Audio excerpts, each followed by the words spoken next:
Howdy, everyone. Matt here. I got a question for you. What do you think of those conspiracies about the APTA? Let's talk about it.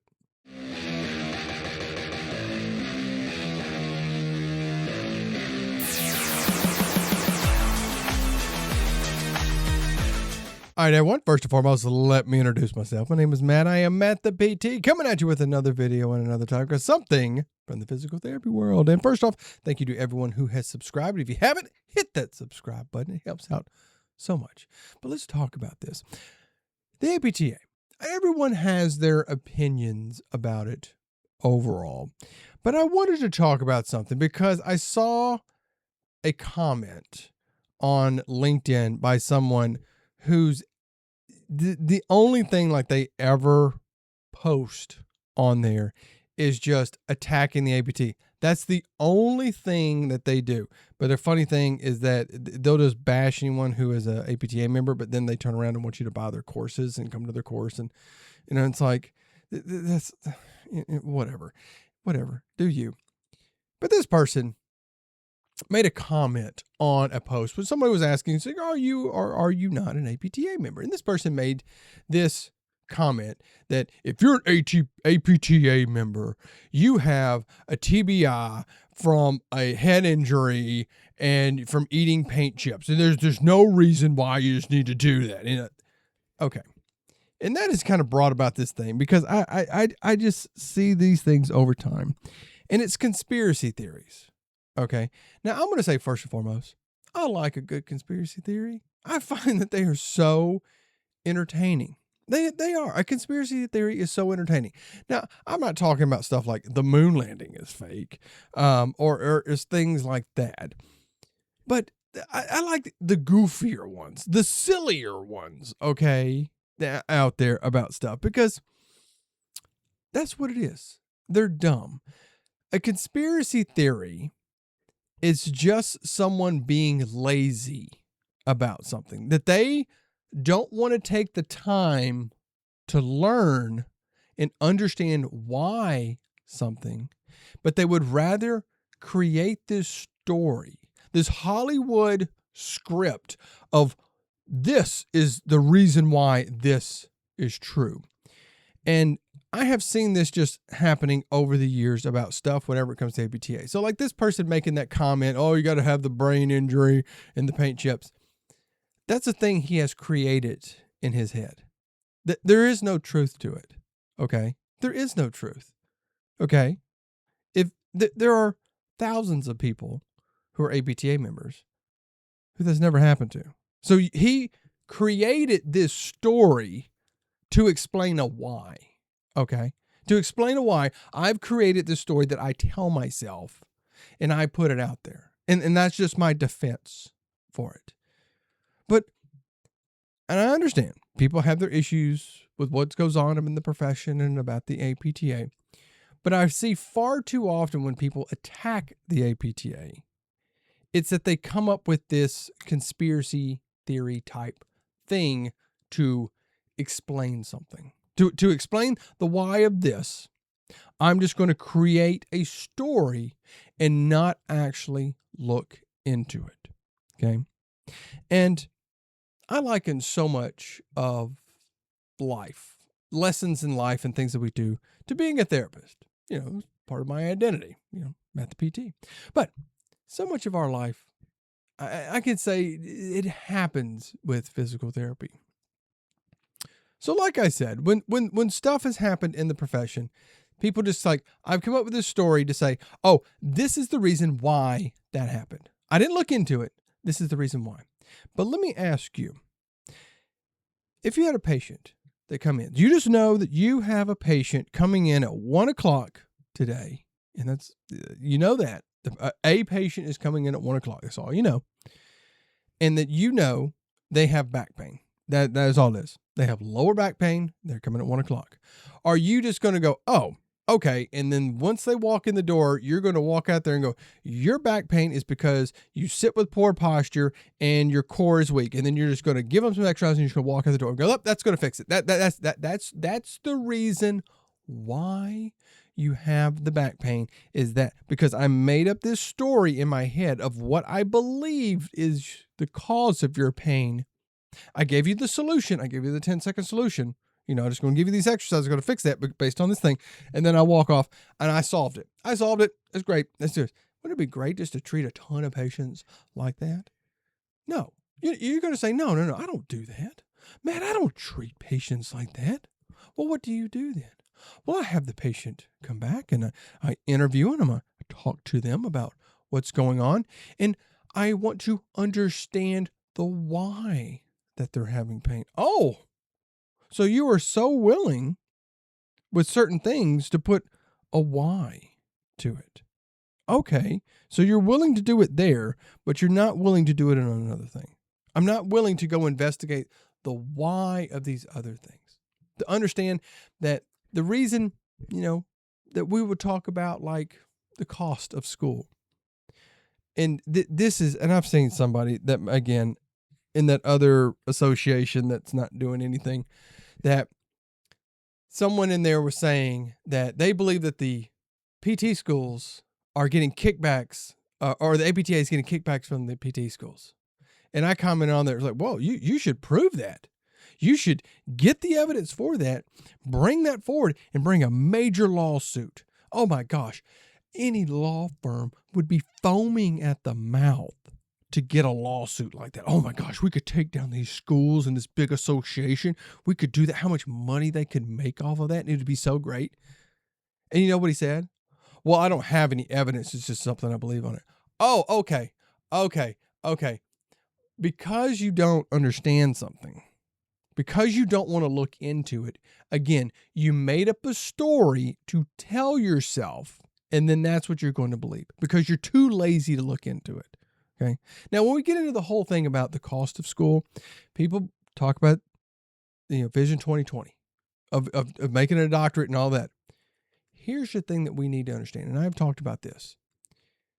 We need to talk to the people who passed that stuff way back in, that were developing it in 1999, 2000, to say, what were you thinking about?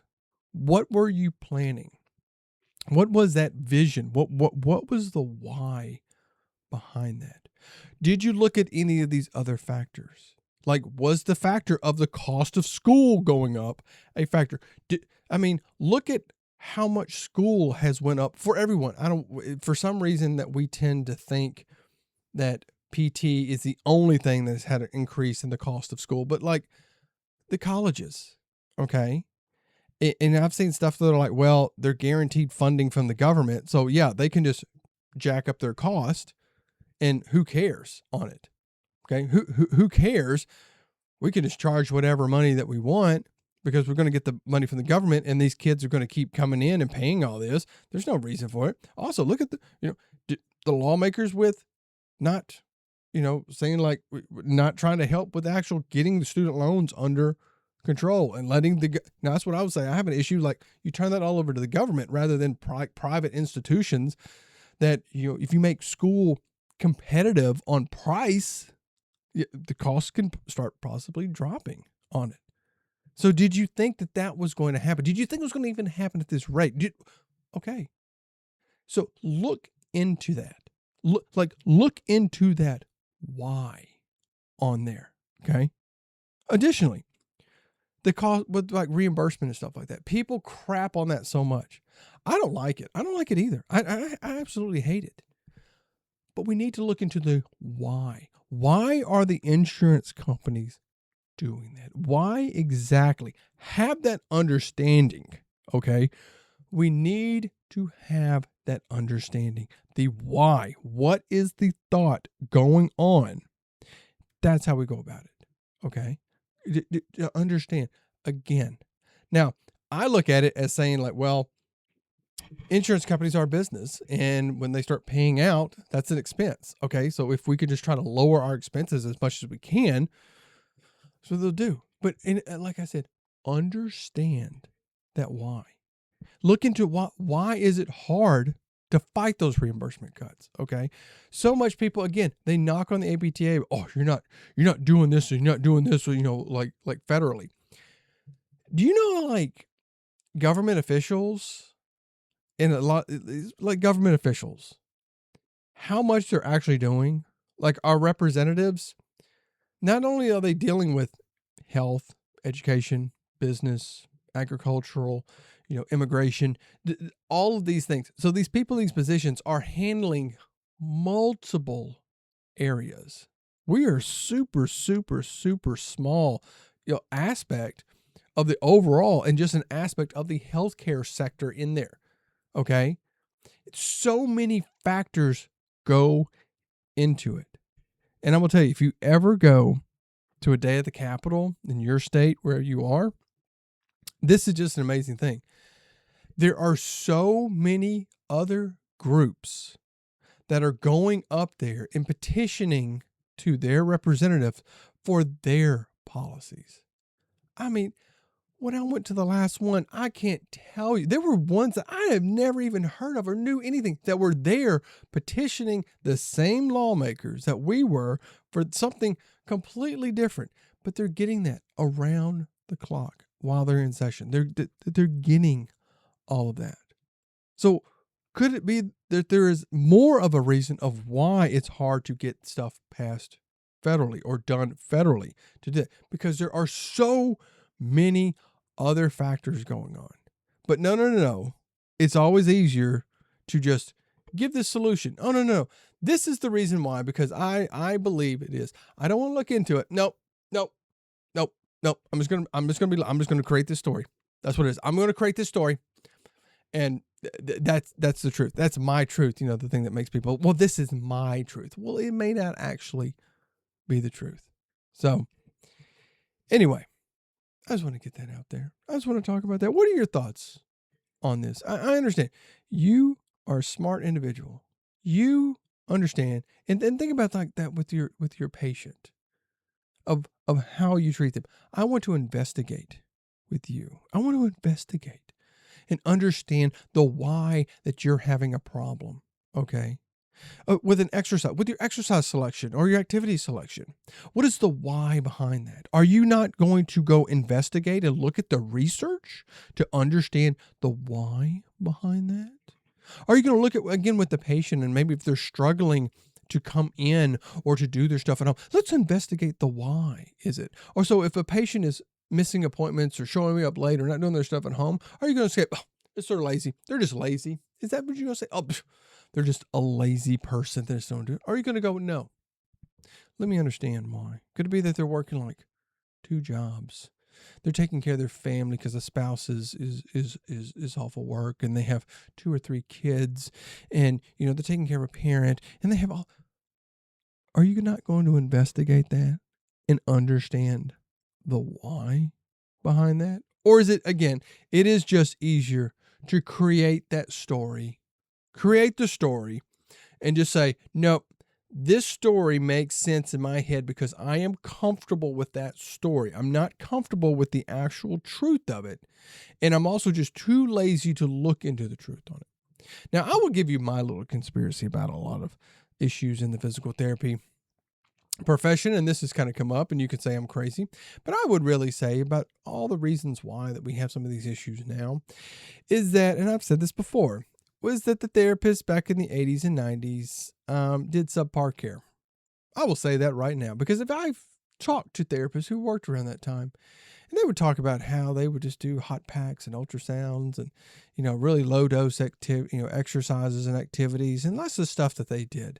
They didn't do like heavy lifting or hard work. I've actually talked to therapists about that, with just ridiculous thing.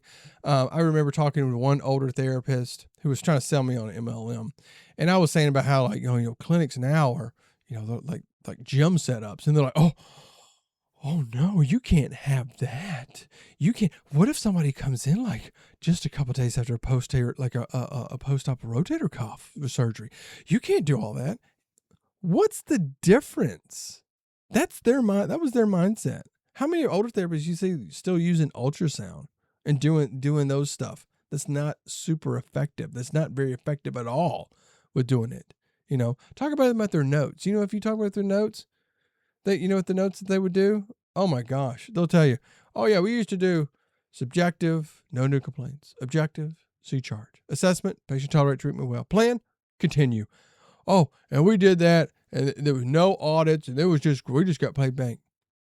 So again, they were just doing subpar care, mediocre care, spa treatment, stuff like that, and getting all this. And insurance companies just looked at that and went, that's not really specialized care. We're just going to pay less on it. And that's what I'll say, that these older therapists, that is what they wanted the APTA to defend. They wanted the APTA to defend their ability to do subpar care. That's what it was. That way back when they did terrible care, again, subpar, low dose stuff, and they wanted the APTA to protect that because they did not want to actually push people and do what was, the actual good stuff for them. Think about all the stuff that we do now with patients. We know it. Get them up, exercising. Modalities have a place, but it's a super small place, and being very effective, educating people. Okay. That's what those people wanted to defend. They just wanted to defend that they could just do hot packs and ultrasounds. That's my conspiracy on the whole thing. But let me know down in the comments, what do you think about it? Do you think these conspiracy theories are just silly when you actually think about it? Go, hey, let's understand the why. Let's pause. Let's not come out in a big huff and just puff our chest up. Let's find those people that were going through that then and sit down and have a conversation with them. A civilized conversation. Do not come in there and just getting in the face. Don't do that. Be a normal human being. Would you want someone doing that to you? Do you want a patient coming in and the entire treatment, every time they come in, they're screaming and yelling and getting in your face and all this the whole time? Are you going to want to deal with that? Do you want anyone doing that to you? So, okay, think about that. Okay. But hey, let's sit down. Let's not make up a story. Don't make up a story. I know people who do that. When something doesn't go the way that they make up a story, and I go, nope, we are not making up a story. We are not making up a story. We are going to find out the why. We are going to understand it. We are not going to do the immature thing of making up a story. We are going to stop and we are going to understand. And then we are going to go about that, because you already do that with your patients. Okay. Yeah. Anyway, let me know your thoughts down in the comments. And if you enjoyed the video, hit that thumbs up button and subscribe to the channel. It doesn't cost you a copay. And until next time, take care of yourself. Take care of your patients. I'll see you then.